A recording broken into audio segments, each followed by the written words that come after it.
Good day mga bossing. So dito mayroon po tayong pagkakakitaan, panibagong income na naman to mga boss. So ito po ay phone rental. Wala po itong bindo. So stand alone po ito. Only application. Pero kailangan din ng license. So paano po gumagana? Ganito po 'yon. For example, may mag-rent sa atin ng cellphone. Then so una, click muna natin yung start rental. Then dito, siselect tayo kung ilan hours yung i-rent ng client. Ito, pwede ito dagdagan. Depende sa inyo. Editable naman po yan or adjustable. So, dito, lagay lang muna natin yung pangalan ng magre-rent. So, sample natin, bytes. Then, pili lang po tayo.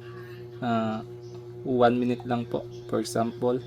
Then, dito, yung nakakaalam lang po ng pattern is yung owner ng nagpaparent ng cellphone. So draw lang po natin yung admin pattern, then start, at makikita na natin na pwede na maggamit yung cellphone nito. Makakapag-play na yung bata.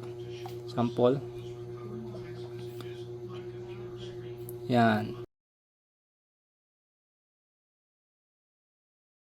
Lahat ng application is pwede na magamit. Then, makikita po ng bata ang kanyang time. So, dito po nililipat. Once na matapos na ang time, is automatic maglalak po yung ating cellphone. Hindi na magagamit ng bata. At yan, nagkaroon pa ng alarm. Yan. So, ganyan lang po. Napakalupit na rental. So, pag ganyan na po, di na po magagamit ng bata yung ating cellphone. Isa sa pinakabagandang features ng phone rental application nito is yung auto close. Once matapos na ang time ng customer, is automatic mag-close po yung application na ginagamit ng bata. So, for example, dito, mag-open tayo ng YouTube. Yan. Maya na tayo mag-play. Antayin lang natin na patapos na yung oras. Yan. Antayin lang natin yan.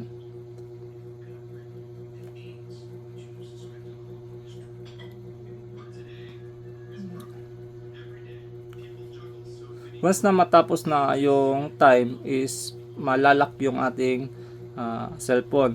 Din magka-countdown yung system kung ilang seconds mawawala yung application or mag-close yung ating application. So nakaset dito is 10 seconds lang. So after 10 seconds, yung application is automatic mag-close. So tingnan natin kung nandun pa yung application, kung naka-on pa. Set lang natin. So wala na po dahil nag-close na. So yan lang po. Then marami pang features na magaganda yung ating phone rental system. So sa susunod, papakita ko sa inyo kung paano i-set up at mag-activate ng license. By the way, sa mga gusto na umabil ng license ng phone rental, PM nyo lang po kami. So ito po ay powered by Bindolab. So napakalupit na system. Ito ay di na kailangan ng bindo, di na kailangan hulugan.